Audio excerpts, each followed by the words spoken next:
Hello and welcome back, everyone. Thanks for tuning in. So today we're gonna have our special guest speaking, and it is Jose Chavez, one of our good friends, and Ricardo. Do you want to take it on? Yeah. I think I've known Jose for, let's see, the times we were at Cal Poly, which is too many years, and then a few years at Hancock, which was more than a few. So probably a lot. A lot of years, yeah, for I think sure. I've known you for a while now, but I really don't know you that well. What do you mean? Well, I don't, we I don't know. couldn't get. I don't know your favorite color. It's blue. Well, now I know. It's hard to. I know it's probably hard to believe since I had a red Honda Civic before, and now I bought another Civic and it's red too. You would imagine I would get a blue one, right? But no, I got a red one. So tell us a little bit about your Jose. Like, Um, tell the audience, because obviously I was like, you I know me. I know you so well. Yeah, um, let people know, like, where'd you graduate? Where'd you go to school for? What are you working as? okay, yeah. So I graduated Cal Poly with a BA in engineering, mechanical, and currently working at Go Westy Camber Products. Nice. What do you do? What's your daily? What does your daily look like? Wait, is it? If I were to be Jose for a day, Yeah. what, what would it mean? That means I'm driving at what time?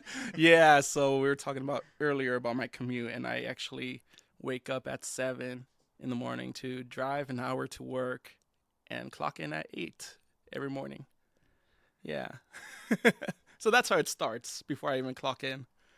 Yeah, once I clock in, I basically do what I imagine other engineers do and respond to emails, open up emails, respond to emails that were sent after the fact that when I was there, and And then after work, right? and then after work, yeah. Yeah. But my daily schedule consists of replying to emails, work on many projects that I have going right now, and putting out fires of quality issues that get presented to the company from unsatisfied customers. The whole email writing is such an underrated skill, something that we don't get taught to. Because, yeah, definitely I do get emails after work, and sometimes I feel like I spend too much time writing an email when it's really just saying yes.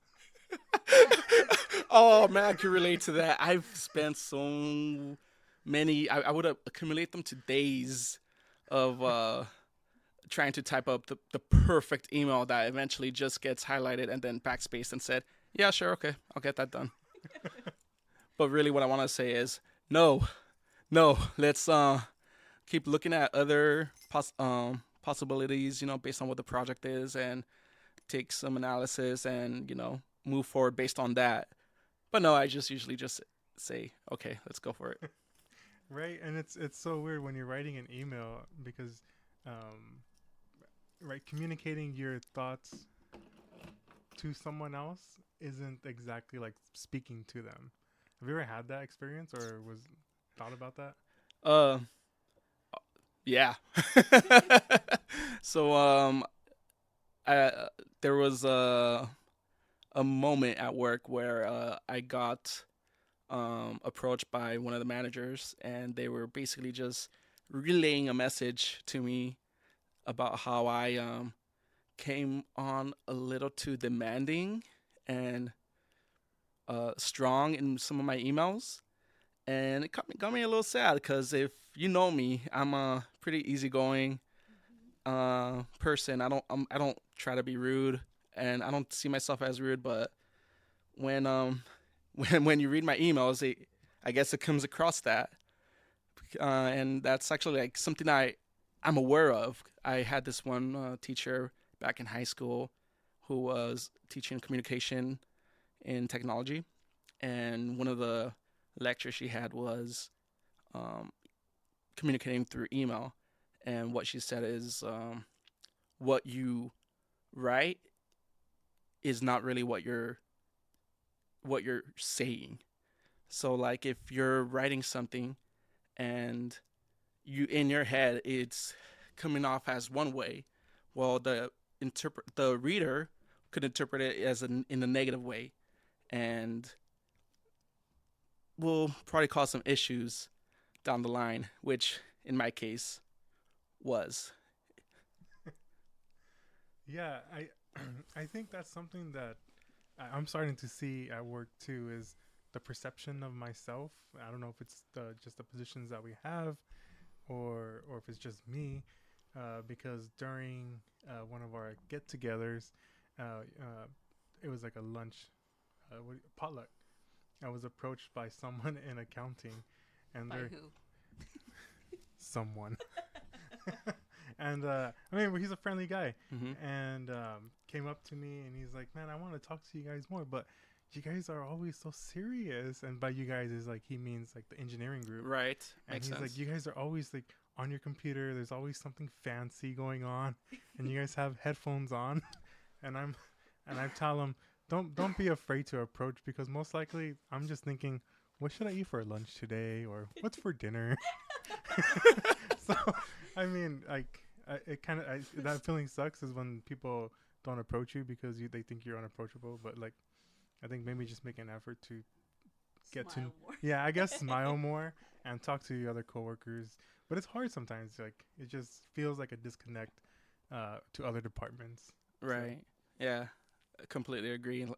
One of my defense to the manager was like I'm an engineer. Like to me everything's ones and zeros. I state what we have to do. Well, and that's all. That's it. I don't like try to like sugarcoat anything. I just state the facts and then move on. And they agreed with me. They definitely could see that, and the reason why they interacted with me is because they know me as a person. I talk to them constantly throughout the day, verbally, not just through email, and they know how I talk and how I act, and they see that they know I don't mean to be demanding about anything of what when I do something or say something. So that's what eats me up inside. Somebody thought I was being pretty negative or Yeah. yeah, bossy, which I'm not. Did you follow up with that person, or how did you resolve this issue? I just let it go. Hmm. Yeah, Mhm. I'm not. I didn't want it to bug me, so Was it a customer or like no, somebody no, who- it was a coworker. Oh, what? Not a close one. Uh-huh. Somebody from a different building, but Oh, okay. someone in the company. Oh, I see. Yeah. Yeah, I can relate. I think I can relate to like assumptions and or what people make of you. I definitely noticed that at my new job. Like there's a accounting department and other departments in the area and within our office. But I mainly work with like all the men out in the field. And I don't know if like I just come off as someone very serious or not so approachable, but I noticed that none of the girls talk to me, which is fine. I talk to the guys though. Yeah. Like they're super easygoing.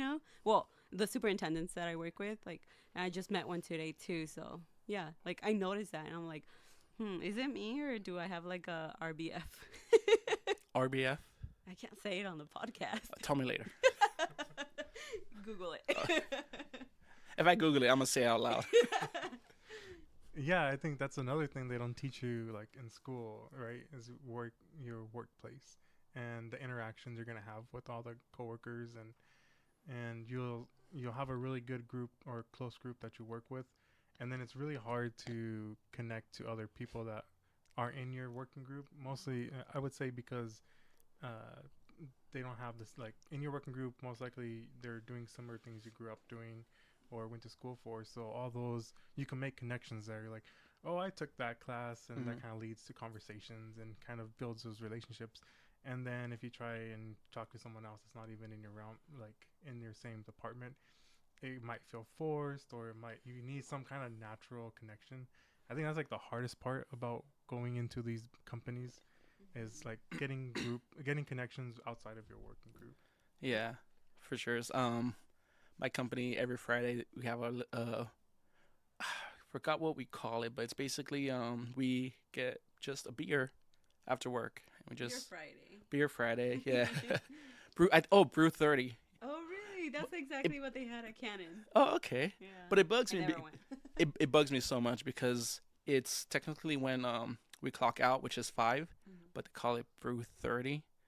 So like, to me, it just bugs me. They should let you out a half an hour early. Right? And then just drink during work. No, wait. Drink during work. Yeah, they just. Wait, Yeah. I call it a social half hour. Yeah. Was it your internship like that? They were super laid back and. We don't talk about that. We don't talk about that. That's Potential employers are listening right now. Oh, okay. Yeah. Never mind. Yeah, but Cross that out. it was all after hours. yeah, during these interactions, different people from different departments get together, obviously. And when we get together, I'm kind of like,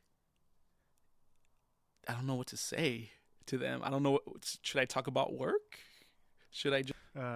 A little technical difficulties. Anyways, Jose was talking about like a social hour at his workplace and interacting with his group. Yeah, so I was saying like different people from different departments come together and they just enjoy beer together. And most of the time, just sitting there kind of quiet, not knowing what to say to them just because other than emails, that's the only communication I have with them. So I'm not sure what to talk to them about. Most of the time, what they're talking about is something from the 80s because most of them are older than me. So I'm just listening like, interesting. Yeah, like making some 80s references that I do not understand at all. Yeah, that age gap is a real thing. Yeah. I mean, sometimes it can be decisive too at work where the young hang with the young and the old hang with the old. Sorry, old people. We're going there. But yeah, it's really hard to break through that and kind of get that a whole company to talk to each other and really be like friends, I guess. Mm-hmm. It's almost like ideal, and I don't think it's actually possible, just because, I mean, unless you're a company of 5 people, and then it's pretty much a family at that point where you have to you learn to live with each other. But once you're big enough size, I think it's just idealized that you can actually make connections with everyone in your group. And I think I've given up on that at least. Like I know I go into work, I go into jobs or work with no idea of making a friend. Like I'm there to do some work analysis. Maybe I'm not there to make a friend, as it might sound cold, but eventually the ones that you do talk to end up becoming friends, but that's not my initial goal.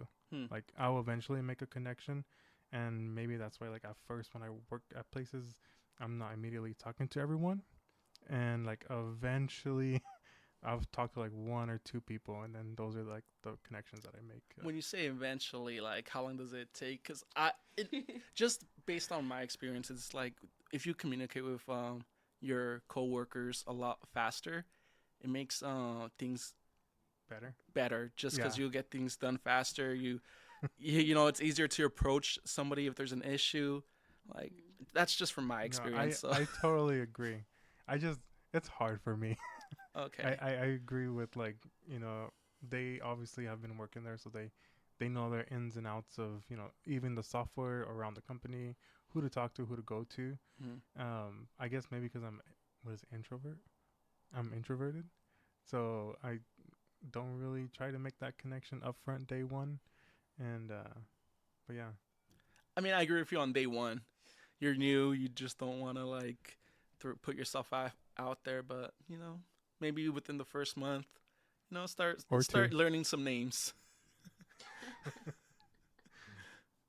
I try my best. to anyone listening, I try my best. It takes me a while. Yeah. Oh, for me, it's I think that's one of my reasons to go to work, go make a friend. But I don't know. This company's different. I don't have time for that. I'm too busy. But at my old company, I did actually make a friend. She's still my friend to this day, and I think having that one coworker that's not only, you know, a good coworker, but also like a good friend outside of work is good, because it's something that you look forward to, like, you know, going to work, or like, you know, on your lunch break, you know. I don't know, but I think it's important on my end. Yeah. Yeah. What about you, Jose? What do you think? About making a friend? Yeah, like I feel like at this point everyone's my friend in that company. Honestly, like I know everyone. I usually like take a stroll there's around at least campus. one person there that thinks you're demanding. So that guy, that person's not your friend. I would like to think that they're my friend now. Honestly, like I don't hold any grudges, and if I do, not for long. So whatever happened there, I think we're friends now, or at least we could communicate with a smile and not think any negative thoughts against each other, because I don't have any negative thoughts against anybody in that company right now. That's good. Yeah, that's good. Yeah, it's good to not like have like a bad relationship with your coworkers, because I mean, they're people you see every day, and like you just don't want your work environment to, you know, be toxic or. Yeah. Definitely, yeah. So. In my company, we have a no a-hole policy. So Oh really? yeah. Cool. Yeah. So we got that going for us. When you kind of switching topics now, when you went to work, is it what you thought? Because there's like this grand idea of once you graduate, like your life is changed. Like I don't know what to because like I'm also, so I'm a first like graduating person in my family. I don't know about if that's your. Are you also a first person? I'm definitely first gen. Yeah. Yeah. So I had no idea what to expect when when I graduated and how the workplace was. I don't think I've ever had like an office type job and see how that was. Did you get any like kind of like going to Cal Poly like a culture shock? Was there any kind of work shock that you got? Going to Cal Poly, uh, I could compare it to going to Hancock, just by like you go to class, you do the homework, you take a test, you move on. And but for the work life, like any other job I ever had was retail, or probably 3 out of the 4 jobs I've had in my entire life was a janitor. So definitely like a step up from being a janitor. And once I graduated, I ended up doing what I wanted to do, which was design. Design. Make CAD models, get it on a quote for it, and then get a production run going. And it surprised me because in my first week at my job, I actually ended up doing that. Like, I just hit the ground running. I think on the second or third day, I sent out my first quote, and then within that same week, I approved the production run. So it was a little nerve wracking, just because I was entrusted with, I guess at the time I thought it was a lot. It was $700 worth of product. I'm like, oh my god, they actually trusted me with this much. Now $700 is not a lot. I realize now they just gave me something easy to start me off, and yeah, but like definitely, it was a shock going into that work environment when I came from just working as a janitor. Yeah, the responsibility is new. Yeah. I think that was when I actually started full time. The responsibility of we're gonna trust you to do this is a lot different than when I was an intern at any of the places given an assignment. Right? It didn't feel, even though like the work might be related, it felt like, okay, someone's gonna check my work, or it's, as an intern you're like, yeah, here you go, here's my mentor, he's gonna guide me through it. Now it's like, no, you're in charge of this. Yes.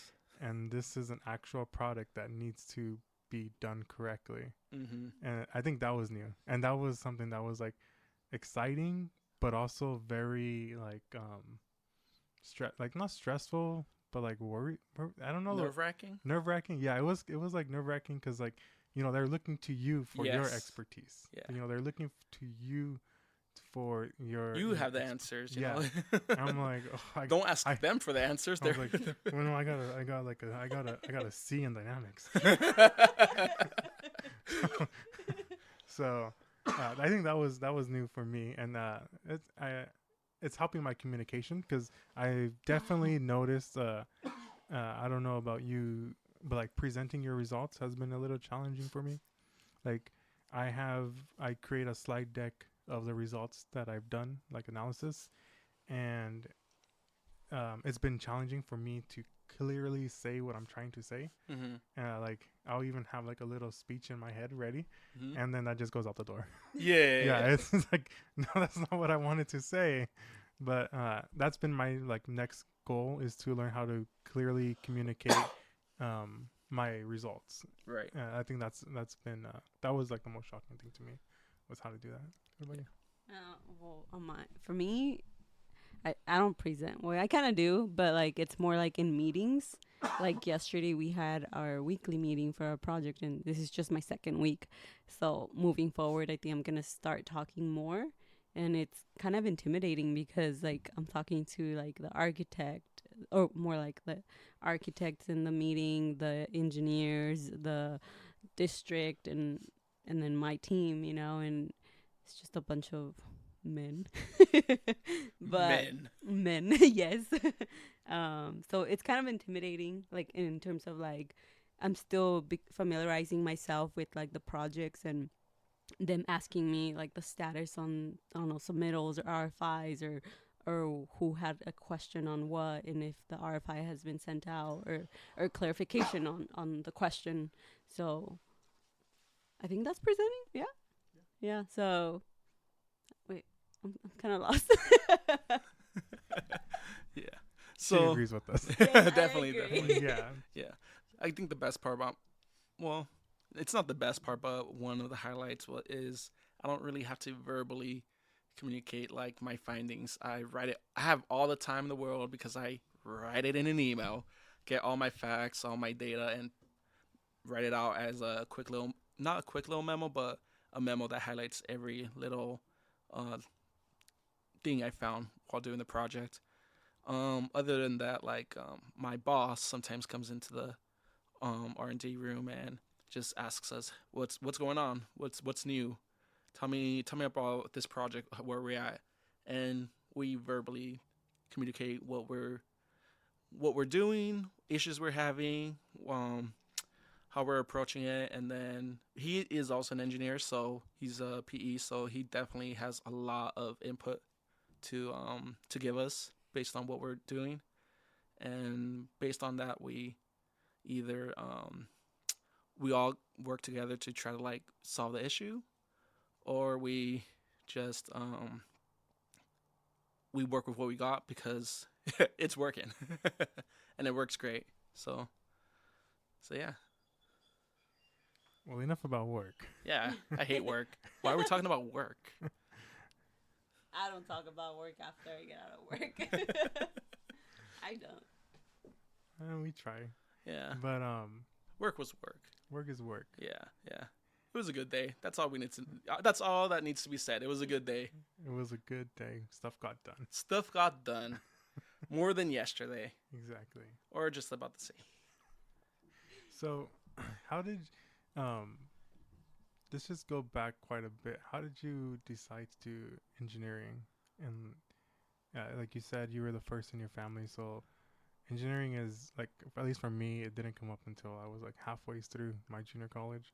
Which, if you haven't heard the previous podcast, my junior college experience lasts like 6 or 7 years. so it took me a while to figure out what engineering actually was and if I wanted to do it. So like, how did you discover it? Yeah, so I won't be able to tell you how many years I was in college, but I was definitely in there for a while. Let's see.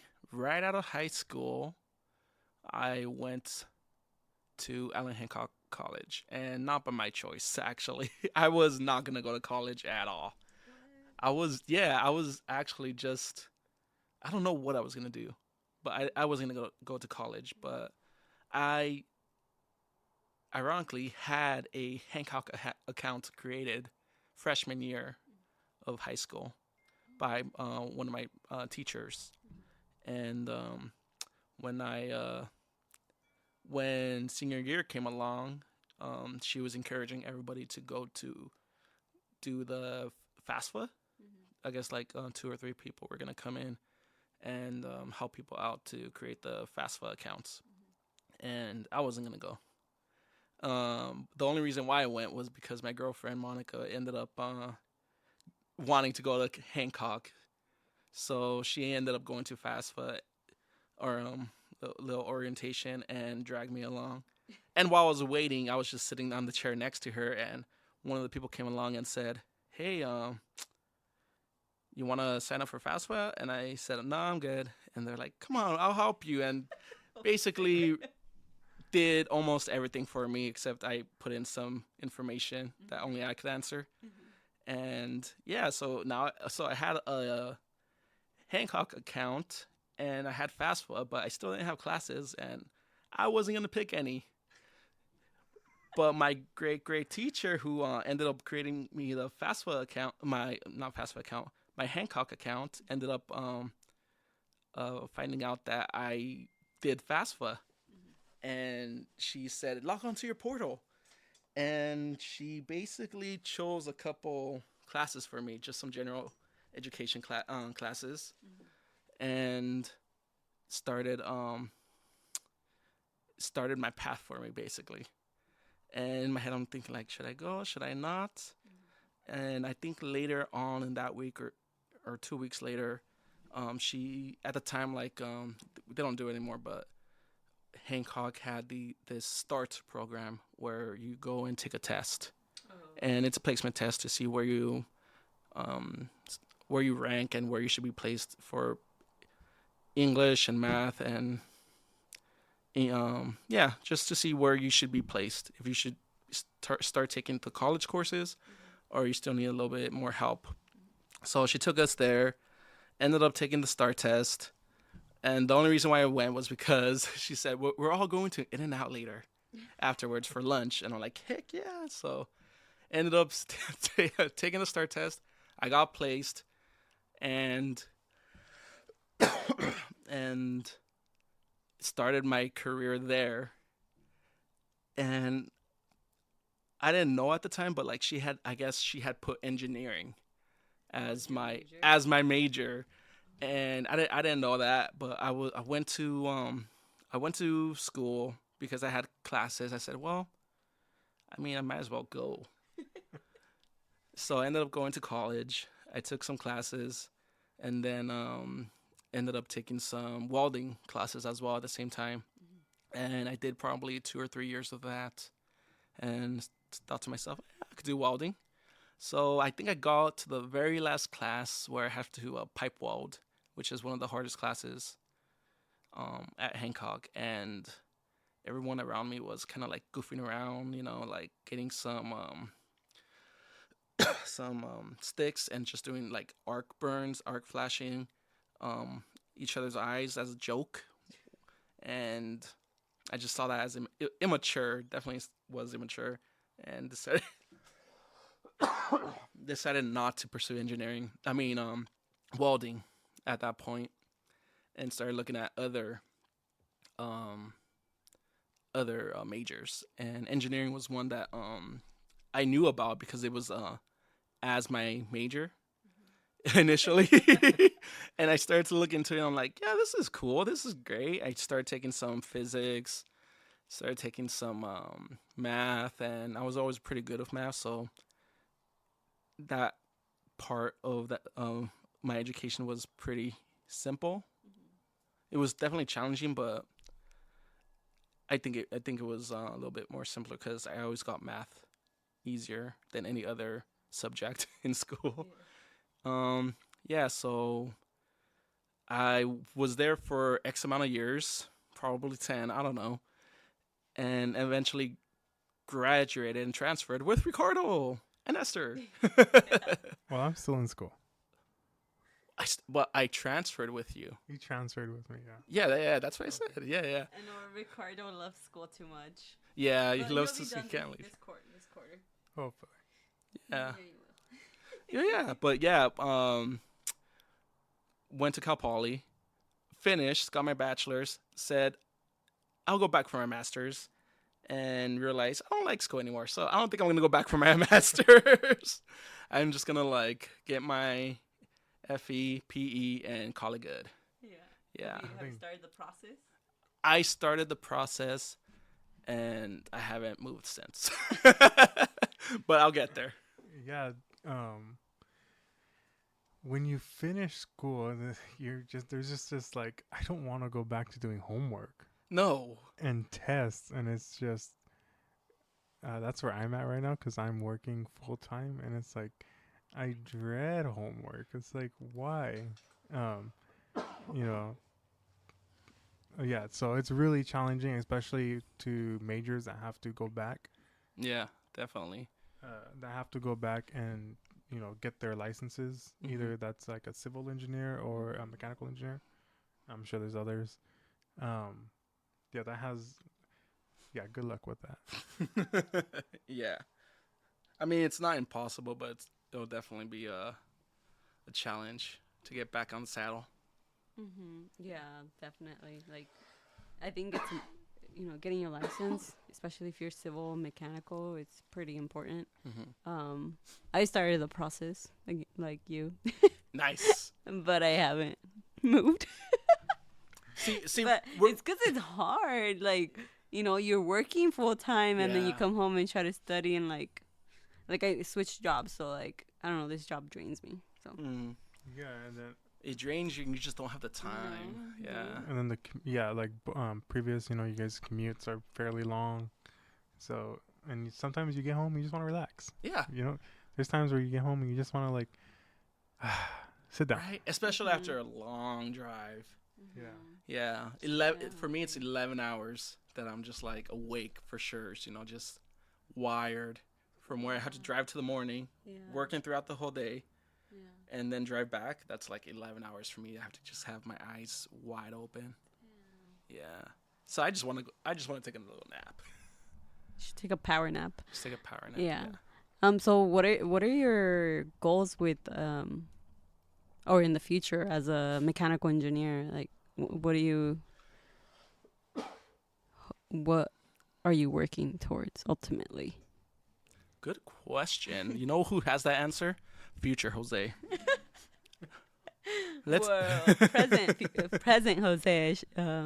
What are you gonna do to get to future Jose? So I don't plan to stay where I'm at much longer. Maybe one more year there, and then start. Not maybe one more year. Probably leave in 1 year. So I'll probably start looking for a new place. Maybe 6 months from now. Just start exploring. Anywhere or? I would like to stay in California, but no, I mean like in the Central Coast or LA or San Francisco. Or... I mean LA, Central Coast. I don't think I'm gonna go to San Fran. No. Yeah. But definitely think I'm gonna move on to something else. Within the next few years. Yeah. What that is, I don't know. Well, yeah. Are you scared? Of course not. Why would I be scared? Are you going to tell me something scary? Oh, man, you have this grin on your face like, oh, man. Because it's scary leaving. I know, getting like... out of your comfort zone, I think it's scary. Yeah. Yeah, I think leaving home or where you've been, if you didn't do that for college, it's kind of like eye-opening in a way. So I was only gone for like 6 months, and it's just like different because like there's no like, at least I don't know where you would move to if you have family, but where I went down in LA, there was no family to go home to. It was just everyone was. I mean, it was nice. Everyone was a phone call or a FaceTime away, but you just it's you're on your own, or in your case you'll be with your family, and you kind of have to make it on your own. You gotta like. It's this whole new experience of finding like a place to live, we're so used to our routine. We have the roads we drive home. We have our favorite lunch spots. We have our favorite places to grab a snack, or all these things that we've grown up with. Like, there's this little corner store by the house. I've known that corner store for, I don't know, almost more than 20 years now. I go there and grab a refried bean burrito for 20 years, and Still tastes the same. it tastes so good. And it's just it's kind of scary. At least for me, it is. I mean, what do you think about like having to move on, or what are your thoughts? I mean, I never actually thought of it that way. To me, it was just, well, you move to a new location, you start your new job, and you go on with life. I don't. I think Jose can adapt easily to any place. He seems like the kind. I think.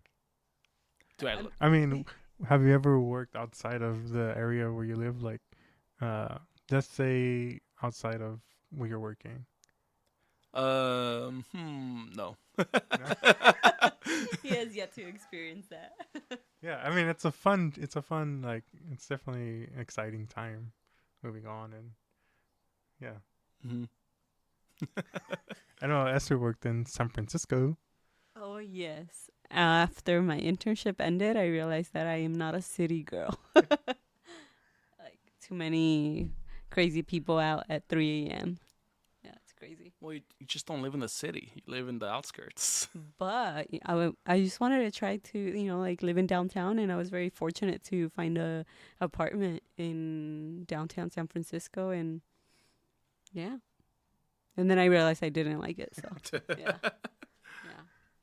But yeah, definitely, I think getting out, like, overall, I think the purpose of this conversation, this short conversation here, was like getting out of your comfort zone and like trying new things and exploring other areas of like for career growth. So I think that's important. Is there a specific industry you would like to work in? Well, I was thinking about like just sticking with the automotive, because that's what I'm basically doing right now. But you're saying get out of the comfort zone, so wait, but we don't need. So I guess I'm gonna have to venture out somewhere. No. My mind was made for me. Just like my teachers before me who decided my life. We're not deciding Jose's future here. Made me sign me up for classes at Hancock. You know what? It was a great. That's what I'm saying. It all worked out. I would have never met you. You would have never met me. You would not be sitting here. Yeah. Like there was a lot. It was a domino effect like that made me go to college. Like that's what made me go to college. It was just like the one domino hit the next, then the next, and everything lined up perfectly. What's the name of this teacher? I gotta go find them so I can go shake their hand. Because you've been a really great friend. Oh, thank you.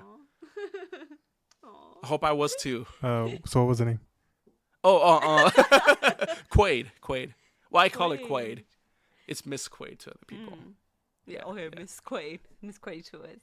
Okay. She sounds familiar, but yeah, but no, we didn't. Like, we went to the same high school. You should have. You should. It sounds familiar, sure but I know. She's a very nice person. We just had this discussion about teachers, and we're over here. We're thinking, oh, I remember all my teachers. I remember like 3. Really? I only remember from like elementary. Elementary. I remember Mrs. Porter, Mr. DeRuiter, Miss Hamilton. DeRuiter. Yeah. I could probably name everybody from kinder all the way to. Oh yeah, challenge accepted. All right then. Mrs. Herrera, that was kinder. Oh my gosh. SBO.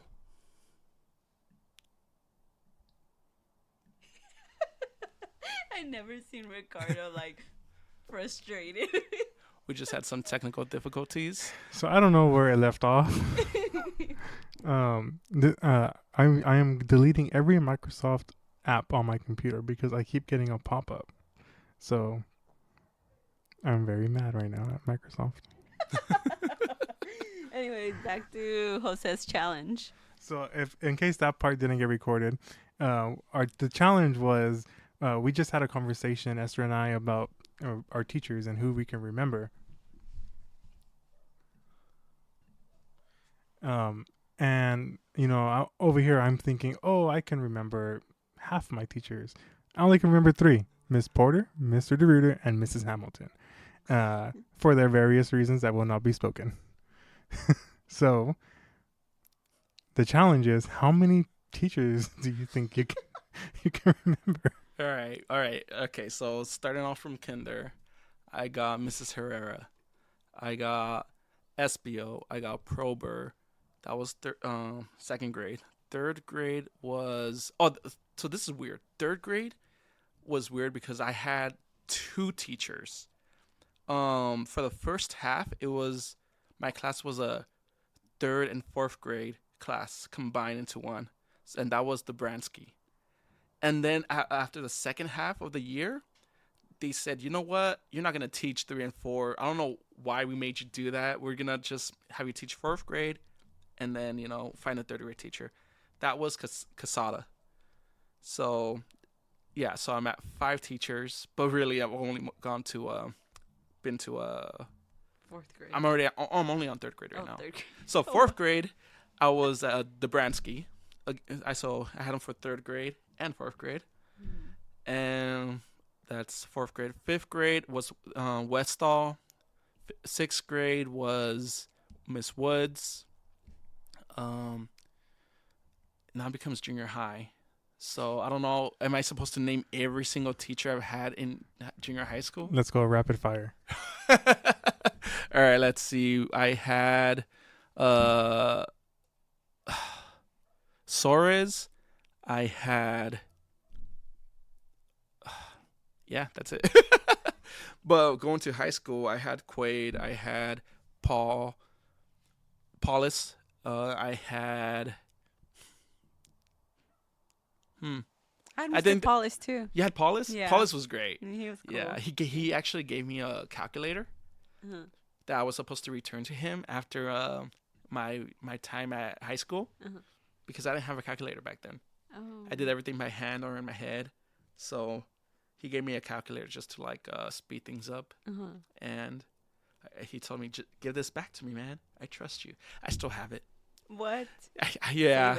Save it. Yeah. I actually have it. I don't know where it's at, but I do have it. It's somewhere in my room. But yeah, so that's all the teachers I can remember. I think I was at 10 or 11. Yeah, that's pretty good. I mean, I think it shows that they made an impact in your life, or you just have a really good memory. But they didn't have an impact in my life. The only ones that did was Westall and not Westall. Paulus and Quaid. They were cool teachers. Oh, Jones, that was another math teacher. I never had him. You never had him? No. Yeah, no. I had Jones. But I do remember him. He was cool. Yeah. He was quirky. Yeah, I never had him. How's Memorial Weekend? Memorial Weekend? Oh, I went to the movies. You did? Yeah, I saw The Little Mermaid with my daughter. That was her first movie. Oh, really? Yeah. Well, the first movie in the theaters, a big screen. Yeah. Yeah, it started off great. She was enjoying popcorn, and then she took a nap. Oh. And probably 20 minutes before the movie was over, she woke up and was angry because she woke up. Yeah. Oh, baby Evelyn. How old is she now? 2? She's 2, yeah. What? Yeah. Oh my goodness. But yeah, that cutie. I also saw Ant-Man Quantumanium. Have we seen that? We saw that. Yeah, I saw that on the weekend. I think it was Saturday when I saw that one. Have you seen Super Mario Bros? I've seen Super Mario Bros. Yeah, we actually really wanted to see that, and we bought it and watched it on. I can't remember if it was YouTube or Amazon Prime. I can't remember where it was, but we paid the $20 bucks to watch it on our couch. But yeah, we really liked that movie too. Yeah, it was good. Did you grow up playing the Mario games? Of course, man.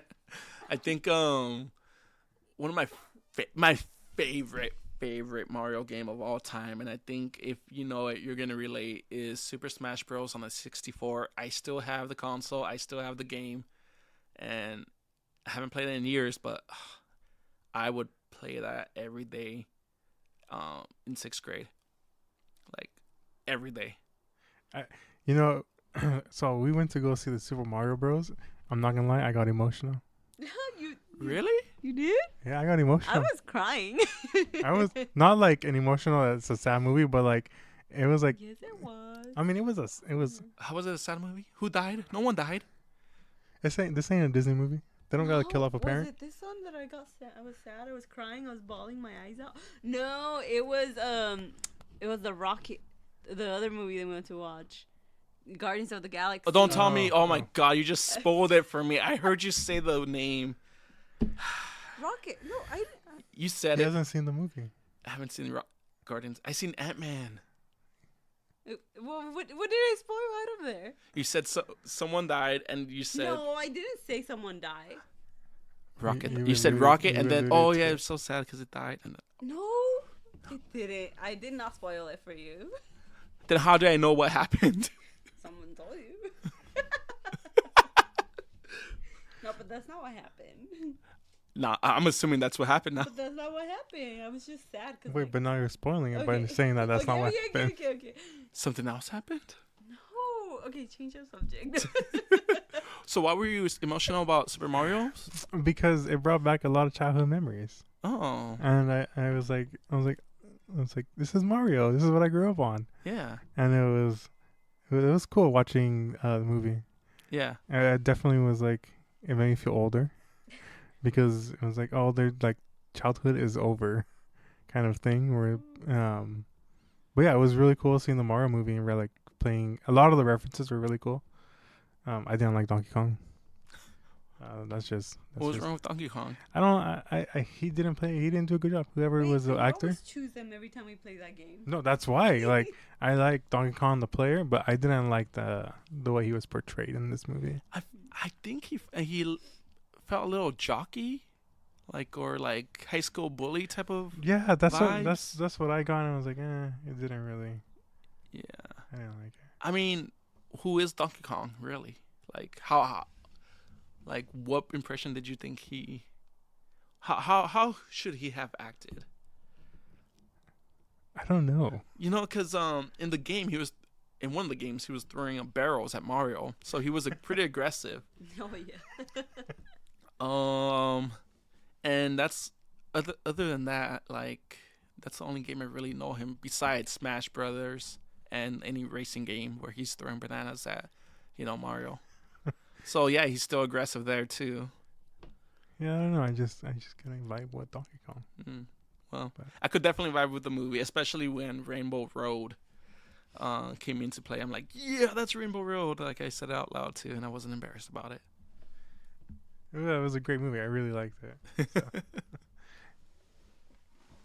Yeah, I don't know. I don't remember any of the names. Just Mario. Well, Peach, Toad, Oh, Luigi. Peach. Yeah, Peaches, there's- Peaches, Peaches, Peaches, Peaches.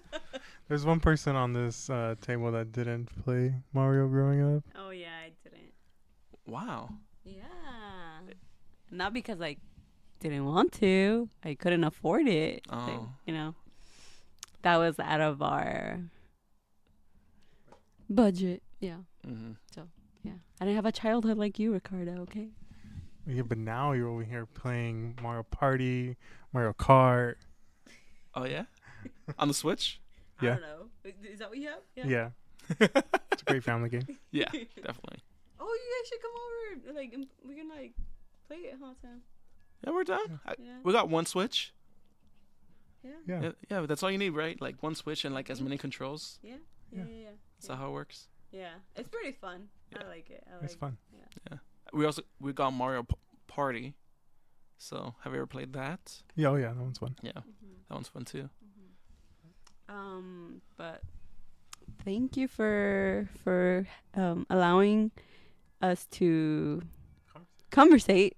I guess if we can end this with one last question is, what advice can you give to someone that wants to pursue, whether it's engineering or just out of high school, doesn't know if they want to go to college or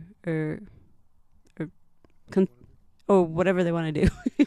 What advice can you give them?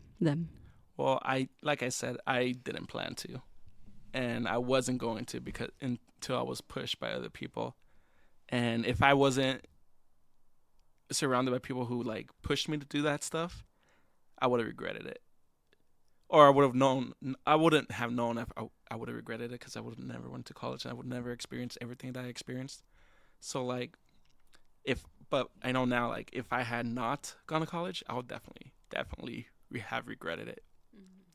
Because I just met so many great people. I learned a lot, and I'm still learning. And honestly, I could give my daughter a great life because of all that. Yeah. So that's my advice. Just go for it because you might as well. It's better to have a regret to have gone to college than not to have gone. Yeah. At least try.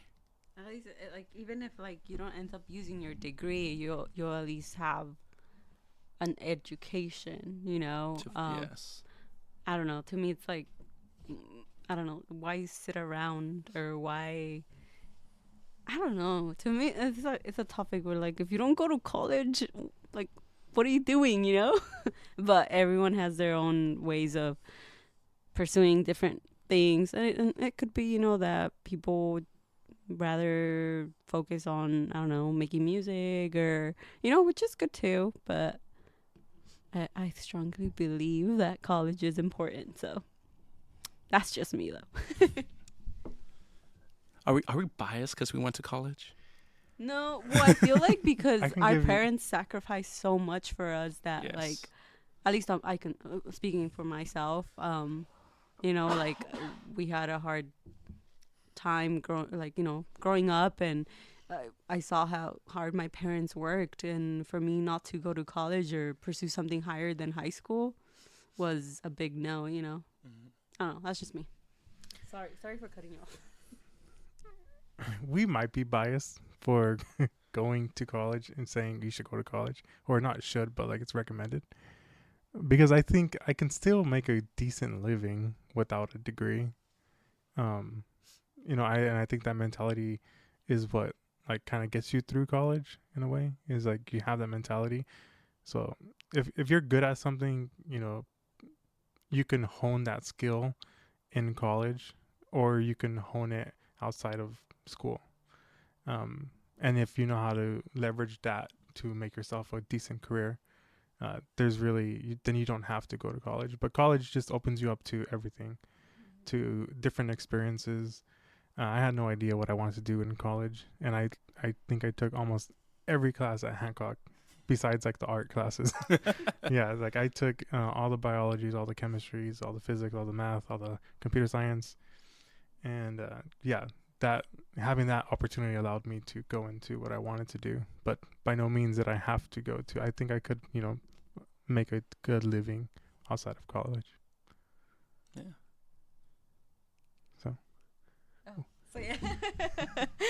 So yeah, thank you for tuning in, and we hope that you enjoyed getting to know our friend Jose Chavez, who's a mechanical engineer, and we hope that his story inspired you in one way or another. And if you are interested in I guess getting a hold of our friend Jose or curious of getting to know more of what he does, please feel free to send us a message on our Instagram, and we'll get you in contact if that's okay with Jose.